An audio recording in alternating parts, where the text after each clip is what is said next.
দিলাম, বাড়ি দিলাম, নাজ নিয়ামত দিলাম, আর কি চাও রে বান্দা বান্দিরা?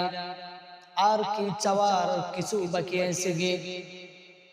জান্নাতীরা বলবেন, হে প্রভু, জান্নাত পেয়েছি, কতই না কিছু নাজ নিয়ামত পেয়েছি, গাড়ি পেয়েছি, বাড়ি পেয়েছি, নারীও পেয়েছি।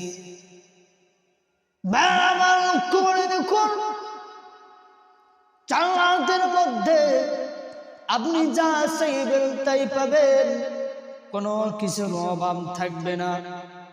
আপনার জন্য আল্লাহ পাক রব্বুল আলামিন নহর করে দিবেন, ঝর্ণা ধারা প্রবাহিত করে দিবেন, নহর দিবেন। আপনি জান্নাতে যা চাইবেন তাই পাবেন। জান্নাতীদেরকে আল্লাহ বলেন, জান্নাতীরা রে, গাড়ি দিলাম, বাড়ি দিলাম, নারী দিলাম, জান্নাত দিলাম, আর কিছু চাওয়ার পাওয়ার বাকি আছে? জান্নাতীরা বলেন, প্রভু হে, সব পেয়েছি, এরপরেও যেন মনের মধ্যে অশান্তি।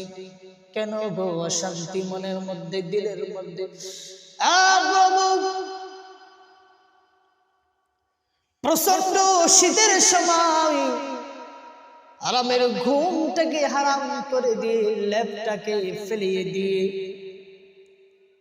কনকনা শীতের মধ্যে প্রভু প্রচন্ড শীতের মধ্যে ঠান্ডা পানি দিয়ে উযু করে ফজরের সালাত আদায় করেছি। প্রভু গো, কেন আদায় করেছি? জান্নাত পাওয়ার জন্য নয়, হে প্রভু, তোমাকে পাওয়ার জন্য। প্রভু, তোমাকে যদি না পাই গো, জান্নাত পেয়ে কি হলো?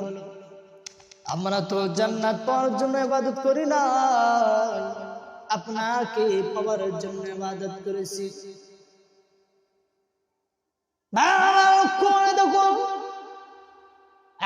প্রভু, আমরা আপনার দিদার লাভ করতে চাই, আপনাকে দেখতে চাই।